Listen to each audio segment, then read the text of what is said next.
esta hora ya nos acompaña aquí en los estudios en Guayaquil Pablo Arosemena, presidente de la Federación de Cámaras de Comercio del Ecuador. Muy buenos días, gracias por estar acá. Buenos días, gracias por la invitación. Un saludo cordial para todos tus televidentes. Bueno, el país yo creo que arranca este 2020 con un gran desafío, el gobierno más bien por así decirlo, y es reducir esa tasa de desempleo que tenemos hoy por hoy. ¿Cómo ve usted las políticas que el gobierno quizás está buscando implementar precisamente para lograr ese objetivo? Claro, en una palabra estamos en una situación de estancamiento, una suerte de arenas movedizas en lo económico donde no avanzamos y por ahí damos un paso adelante y terminamos dando 2 pasos para atrás. Entonces, ¿qué dice el gobierno que va a hacer? Una reforma laboral. Todo el año pasado se decía ahí viene el lobo y al final nunca vino. Ahora parece que realmente se viene una reforma laboral. Pensaríamos que sería una reforma laboral bastante tímida, no como el país verdaderamente la necesita, pero lo que nos podemos poner todos de acuerdo es que el empleo está estancado y hay que hacer reformas urgentes para poder generar más y mejores plazas de empleo. A ver, esa respuesta quisiera dividirla en dos.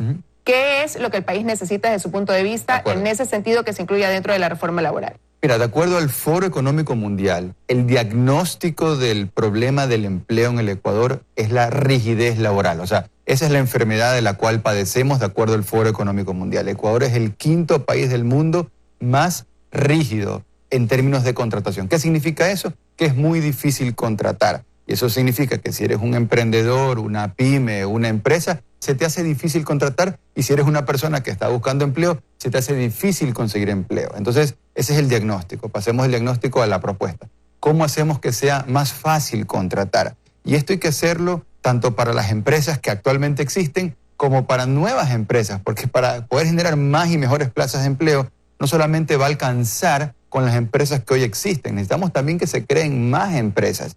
Entonces, ¿cómo hacemos más fácil la contratación? Primero, por ejemplo, contratos a plazo fijo.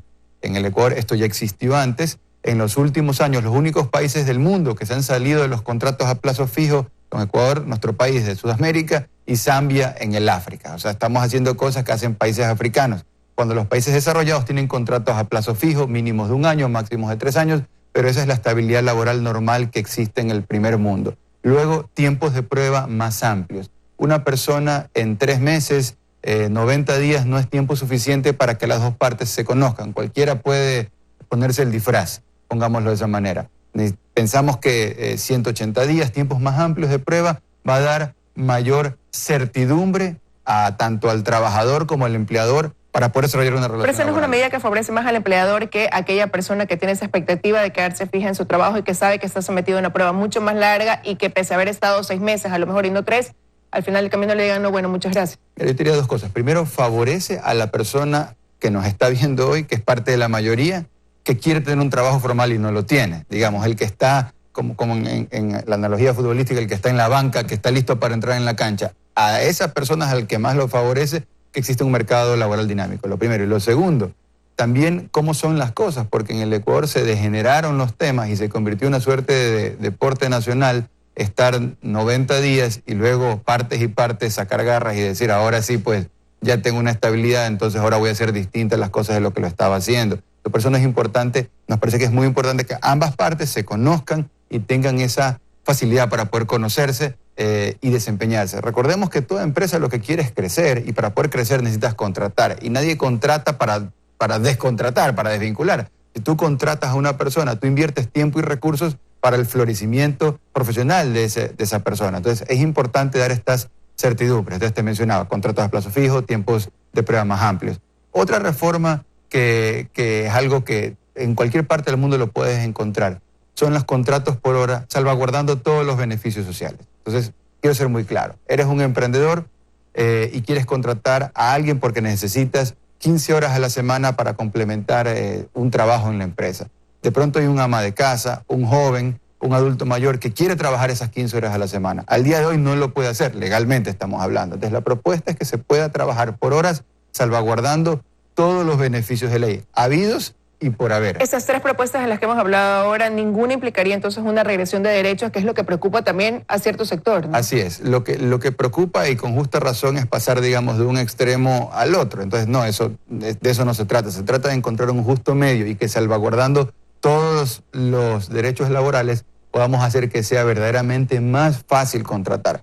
Porque hoy son 5 millones de personas las que quieren trabajar y no encuentran el trabajo formal por estas trabas que te menciono. Entonces, la solución pasa por ahí, por hacer más fácil contratar, pero también pasa por generemos un entorno económico distinto al que hoy nos vemos abocados, que permita que existan más empresas. Necesitamos más empresas para que puedan contratar a más personas. Antes de entrar a esa fase, yo decía que esa primera respuesta que usted me daba quería dividirla en dos. Y una era esa propuesta, pero usted me decía dentro de esa misma respuesta que usted cree que esa reforma laboral que se va a producir va a ser tibia. Sí. ¿Por qué? ¿Qué cree que se puede incluir de tal forma que no sea completamente satisfactoria, sino que más bien sea, como usted dice, ¿no? Tibia, que algo se haga, pero que no sea lo que realmente se requiere? Mira, por dos razones. La primera, porque este es un año que a nadie se le escapa electoral y preocuparía que el gobierno ponga encima lo electoral de lo laboral. Nos parece que debe ser al revés, ¿no? Lo laboral debe ser... ¿Pero por qué podrían estar contrapuestos y no quizás a la par? Claro, porque normalmente cuando los políticos están en modo electoral, pues se ponen más demagógicos y no quieren, digamos, pisar callos y no quieren ser valientes y tomar las decisiones que el país necesita. El país necesita alejarse del populismo laboral y más bien acercarse al pragmatismo laboral, que va en el sentido de las cosas que estamos hablando, que se haga más fácil contratar. Entonces, ese es un tema. Y un segundo tema es que una reforma laboral no se reduce únicamente a lo laboral. ¿Y a qué me refiero? Necesitamos más empresas, decíamos hace un ratito, porque si hay más restaurantes, más hoteles, pues más fábricas, pues evidentemente van a demandar. Hay más plazas de trabajo. Correcto, así de sencillo. Entonces, ¿cómo hacemos para...? Entonces, como un círculo, ¿no? Bueno, entonces, ¿cómo hacemos para que las empresas que existen sean más grandes o las que no existen, pues empiecen a existir? Bueno, ahí lo logramos con temas que van más allá de lo laboral y pasan, por ejemplo, por lo tributario. Si hay muchos impuestos, si el emprendedor, pequeño, mediano, grande, ve que de lo que produce la gran parte se le va a llevar el Estado, pues no tiene los incentivos tan alineados como que si los impuestos son razonables. También el tema societario, o sea, ¿qué tan fácil es constituir legalmente una empresa en el Ecuador? De acuerdo al Banco Mundial, en el Ecuador no es muy fácil constituir legalmente una empresa, en el sentido de que toma tiempo y cuesta plata. Entonces, hay reformas más allá de lo laboral que contribuyen a allanar el camino y hacer que sea más fácil una recuperación económica, porque para crear más empleo estamos hablando de un despegue económico. El Ecuador tiene que despegar. O sea, estando en esas arenas movedizas que decíamos hace un ratito, está difícil crear muchas plazas de empleo. Se va a poder crear un poco más, pero no lo que el país necesita. Tengamos en cuenta que desde que comenzó este gobierno, que nunca quedó claro si prometía más empleos o qué mismo era lo que prometía, pero desde que comenzó este gobierno hasta la fecha, se han destruido más de 127.000 plazas de empleo adecuado. Entonces, estamos yendo para atrás, hay que hacer cosas completamente distintas para hacer más fácil contratar. Pero quizás aterrizándolo, contextualizándolo a lo más cercano, ¿cómo son el manejo de las cifras? Podríamos hablarlas quizás haciendo un comparativo 2018-2019 para ver cuál debería ser la predicción para el 2020 en cuanto a empleo o desempleo. Claro. Hay una cifra que es que te oculta la esencia y la realidad del problema, que es la cifra del desempleo, que es la cifra de la cual tanto el gobierno anterior como este se agarran, que es decir, el desempleo es solamente el 4% en el Ecuador, ¿ok? ¿Por qué decimos que esa cifra esconde la esencia del problema? Porque la esencia del problema es la informalidad del mercado laboral. 6 de cada 10 personas en el Ecuador no tienen un trabajo formal. Eso quiere decir que están en el desempleo puro y duro o que están en un empleo precario, o sea, que no están en un trabajo con todas las de ley formal. Eso en gente, ¿cuántas personas estamos hablando? Más de 5 millones de personas. Los que tienen un empleo formal tan solamente son 3 millones de personas. Si las matemáticas no nos fallan, 5 millones es más que 3 millones. O sea, más son las personas que están buscando un trabajo formal y no lo encuentran que aquellas que sí lo tienen. Eso a cifras del 2019. A cifras las más actualizadas posibles. ¿Y eso de ahí en relación al 2018 aumentó o disminuyó? Aumentó en 127.000 personas que pasaron a engrosar las filas de la falta de empleo formal. Entonces, la situación se deteriora, no mejora, y para mejorarla hay que hacer un cambio radical a lo que se viene haciendo. ¿Y eso ahí no mejoró con la aplicación de la Ley de Fomento Productivo aprobada en agosto del 2018? Porque ahí se hablaba que uno de los objetivos era precisamente mejorar la calidad del empleo productivo. No, en teoría sí, pero en la práctica no. Entonces lo que importa es la práctica. Por eso decíamos hace un rato que se ha dado un paso para adelante en el tema laboral, pero luego se han dado 2 o 3 para atrás, con lo cual estamos peor que antes inclusive. Entonces, ¿cómo se pueden mejorar las cosas? Haciendo cosas distintas. Yo diría, en resumen de lo que estamos conversando, 3 elementos para resolver el problema de la falta de empleo adecuado en el Ecuador. Número 1, necesitamos más empresas. Las empresas existentes no alcanzan. Necesitamos que se creen más empresas. Si tú eres emprendedor y creas una empresa, le vas a dar trabajo a 1, a 2, a 3, a 10 personas.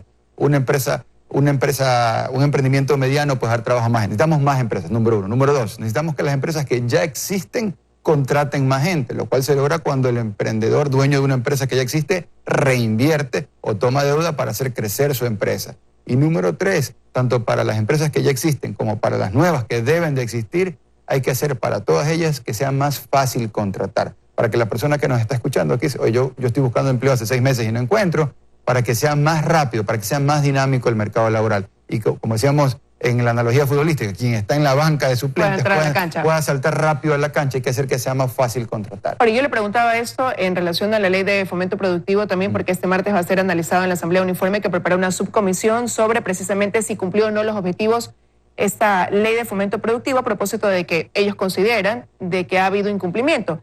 Dicen ellos que no se ha cumplido la expectativa de 3.000 millones de dólares por año. ¿Cuál es la evaluación que quizás ustedes hacen del tiempo transcurrido desde la aplicación de esta ley? Claro que una golondrina no hace verano, digamos. Entonces necesitas varios ingredientes para tener una receta exitosa y deliciosa, en este caso pues del resurgimiento del país. Entonces, si bien pudieron haber ciertos elementos positivos en esa ley, pues son alimentos que están dispersos, si se quiere. Entonces, al final del día, ¿cuál es el común denominador de todos los países que salen adelante? Hay reglas claras, no reglas raras. Eso da confianza al emprendedor, no le da pues más bien temor al emprendedor. Entonces, ¿cómo hacemos para que esta nueva ley laboral venga a abonar un camino de confianza? Entonces, pensamos que eso se logra si es una ley laboral moderna, de cara a futuro, que vaya en el justo medio, digamos, que no peque de ser extremista ni para favorecer a unos o a otros, pero lo cual también implica sacrificios de todos. En ese sentido, pues los sindicatos laborales deben de estar sintonizados con el siglo XXI y no estar pues reivindicando un código laboral que tiene más de 80 años del año de la pera, que definitivamente no nos prepara para el presente y menos aún para el futuro que está ya a la vuelta de la esquina. Todo el tema de la automatización, de los robots, que puede sonar a alguien como ciencia ficción, pero realmente es ya el nuevo mundo que nos toca vivir. Entonces necesitamos un código laboral que permita que sea mucho más fácil contratar. Contratos por hora, contratos a plazo fijo, tiempos de prueba más amplios, son medidas que sirven para que el emprendedor y el trabajador se pongan de acuerdo rápido, el trabajador salta a la cancha y pueda empezar a producir para su familia y que la empresa pueda crecer, que es lo que todos queremos. Bueno, la expectativa está centrada, ¿no?, en esta reforma laboral que, como usted decía, necesita de otros componentes más, no solamente centrarse en lo laboral para que esto pueda funcionar.